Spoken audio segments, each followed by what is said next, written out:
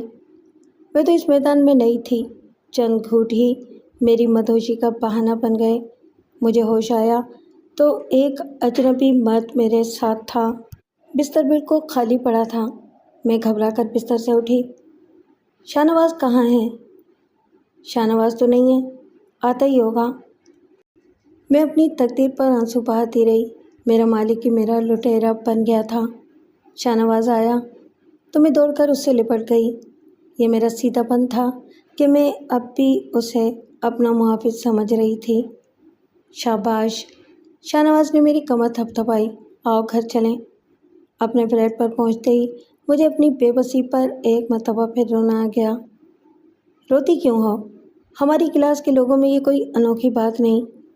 شاہ نواز، سچ بتاؤ، تم کون سی کلاس سے تعلق رکھتے ہو؟ کوئی اچھی بات بھی ہوتی ہے تمہارے یہاں؟ اس سے سوسائٹی میں تعلقات بڑھتے ہیں۔ میں جا رہی ہوں اپنے گھر، جہاں رشید رہتا ہے، اس نے زہریلے لہجے میں کہا۔ میں یہیں بہت سے رشید لا دوں گا۔ گھر کیوں جاتی ہو؟ دیکھتی ہوں تم مجھے کیسے روکتے ہو۔ یہ دیکھتی جاؤ۔ اس نے مجھے کچھ تصویریں دکھائیں۔ اگر تم یہاں سے گئیں تو میں یہ سب تصویریں اخباروں میں چھپا دوں گا۔ تمہارے گھر والے کسی کو منہ دکھانے کے قابل نہیں رہیں گے۔ تمہاری چھوٹی بہن عمر بھر کنواری بیٹھی رہیں گی۔ بوڑھا باپ تو شاید یہ صدمہ جھیل بھی نہ سکے۔ بس کرو شاہ نواز، خدا کے لیے بس کرو۔ پھر جو کہتا ہوں وہ کرتی رہو۔ بدنامی کے خوف نے مجھے خاموش کر دیا۔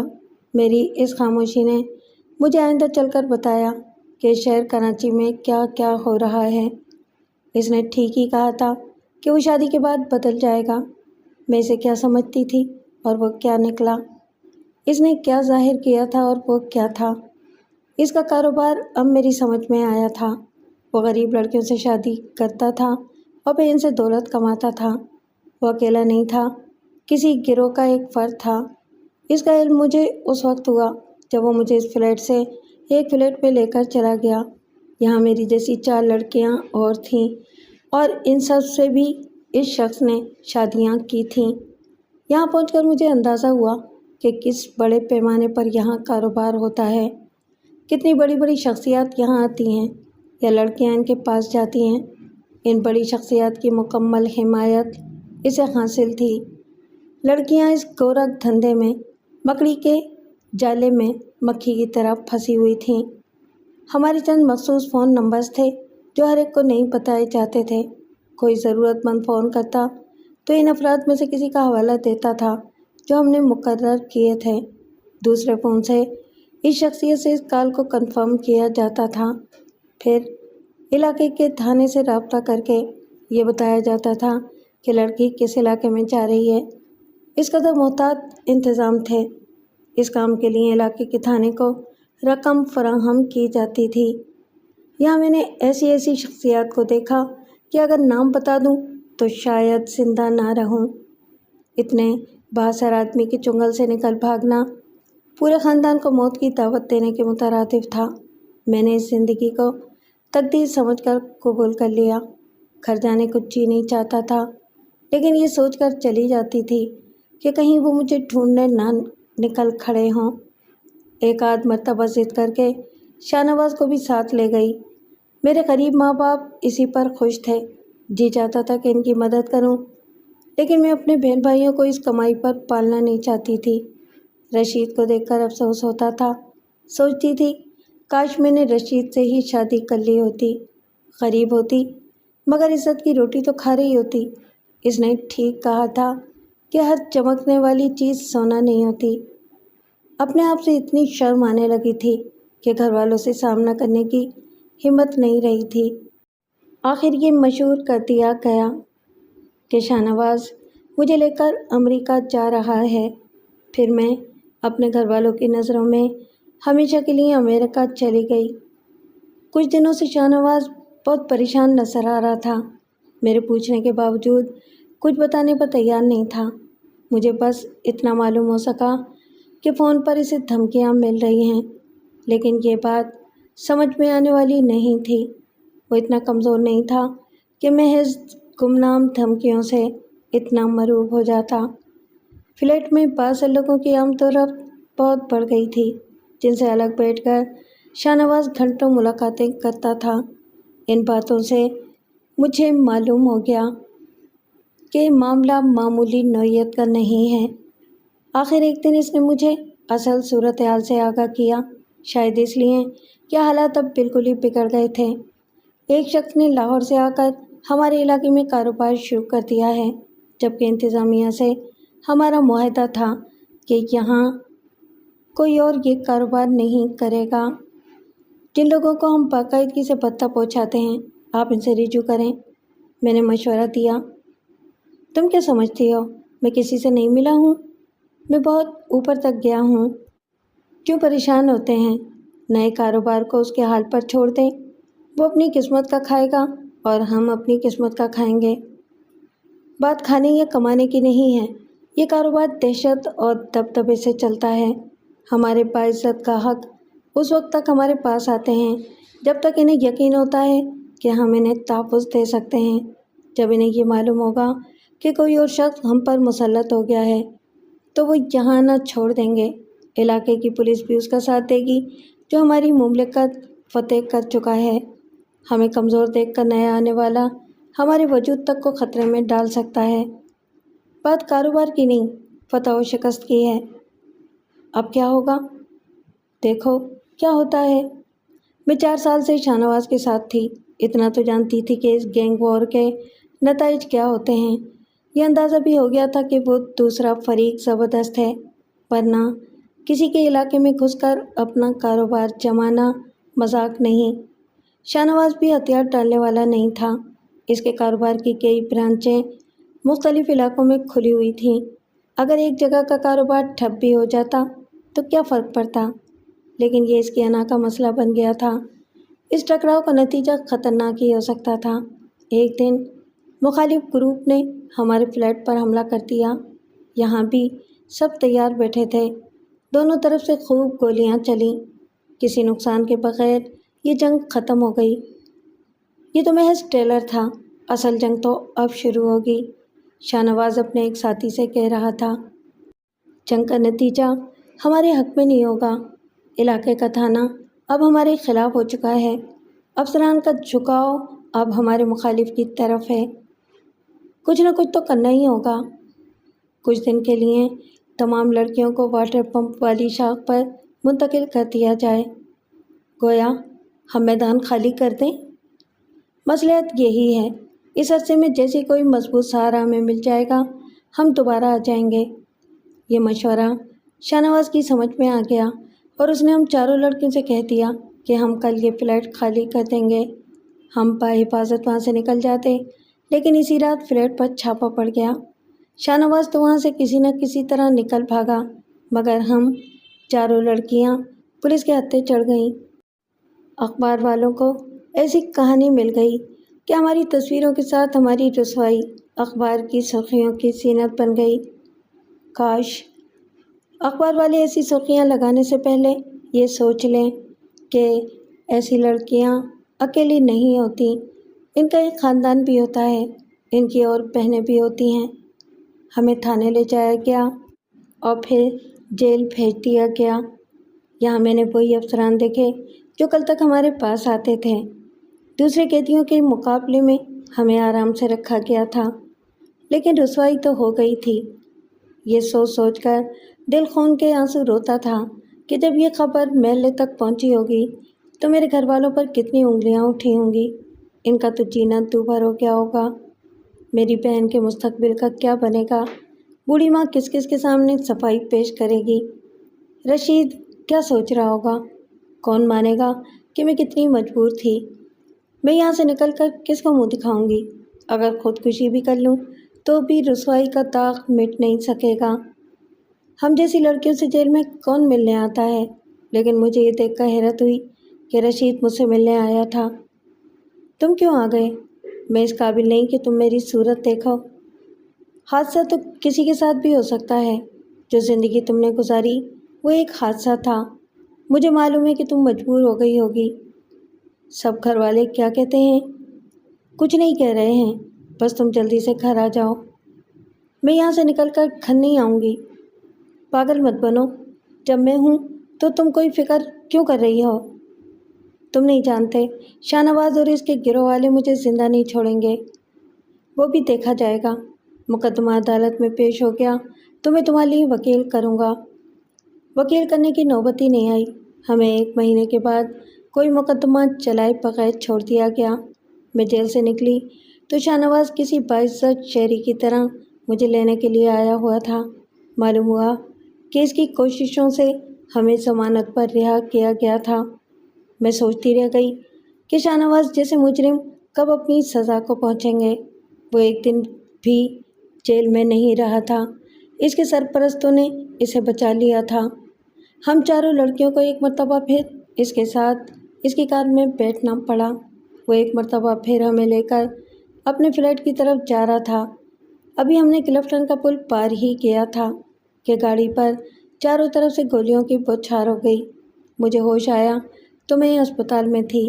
ایک گولی میرے بازو میں لگی تھی، لیکن شکر ہے ہڈی محفوظ رہی تھی۔ معلوم ہوا کہ 2 لڑکیاں اور شاہ نواز اسپتال آنے سے پہلے ہی دم توڑ گئے تھے۔ ایک مرتبہ پھر ہماری خبریں اخبار کی زینت بن گئیں۔ جو بھول گئے تھے ان کے ذہنوں میں میرا نام پھر تازہ ہو گیا۔ میرا قانون تو مجھے رہائی نہیں دلا سکا، لیکن قانون قدرت نے شاہ نواز کی قید سے مجھے رہائی دلا دی۔ رشید، میرا محسن، یہاں بھی مجھے دیکھنے آیا۔ ایک مرتبہ پھر پولیس میرا بیان لینے پہنچ گئی۔ میرا فوٹو اور بیان بھی اخبار میں چھپا۔ میں ٹھیک ہو گئی تھی، لیکن پولیس زبردستی مجھے اسپتال میں روکے ہوئے تھی۔ رشید مجھے اپنی ضمانت پر گھر لے جانا چاہتا تھا، لیکن کوئی اس کی سن نہیں رہا تھا۔ غرض ایک طویل تگ و دو کے بعد وہ مجھے اسپتال سے نکالنے میں کامیاب ہو گیا۔ میری کوئی نیکی میرے کام آئی کہ میرے گھر والوں نے مجھے قبول کر لیا، ورنہ خودکشی کے سوا میرے پاس کوئی راستہ باقی نہیں رہتا۔ میں عدت کے دن پورے کر چکی تو تاریخ نے اپنے آپ کو پھر دہرایا۔ ایک مرتبہ پھر رشید سے میری شادی کا تذکرہ چھڑا۔ رشید مجھے سہارا دینے کو تیار تھا، لیکن اب میں خود کو اس عظیم آدمی کے لائق نہیں سمجھتی تھی۔ میں نے انکار کر دیا۔ میں تمہاری بیوی بننے کے لائق نہیں۔ ہاں، تمہاری ملازمت زندگی بھر کروں گی۔ رشید میرے نصیب میں تھا ہی نہیں۔ وہ آج بھی میرے گھر کی دہلیز پکڑے ہوئے ہے۔ وہ جب بھی آتا ہے میں نوکرانیوں کی طرح اس کی خدمت میں لگ جاتی ہوں۔ شاید میں اسے وہ خوشی کبھی دے سکوں جس کی اسے تمنا ہے، یا شاید کبھی نہیں۔